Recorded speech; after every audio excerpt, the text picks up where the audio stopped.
Шұғыл хабарлама. Жағдай қиындап барады. Саламатсыздар ма, құрметті көрермендер? Ең соңғы жаңалықтарды алғашқылар қатарында білгіңіз келсе, бейне астындағы лайк және подписация таңбаларын басып, біздің арнамызға жазылуды ұмытпаңыз. Жағдай қиындап барады. Украина Ресейге ашық шабуыл жасады.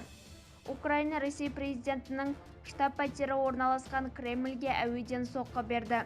Бұл соққыны Ресей президентінің баспасөзі Украина түнде Кремльге соққы беруге тырысты деп растады. Ресей президенті Украинаға жасалған шабуылдан зардап шеккен жоқ. Кремль. Путиннің жұмыс кестесі өзгеріссіз жалғасуда. Кремль дрон шабуылдарының мақсаты Путинді өлтіру болды. Мәскеуде 3 мамырдан бастап дрондарға ұшуға тыйым салынды. Тыныштық болсын.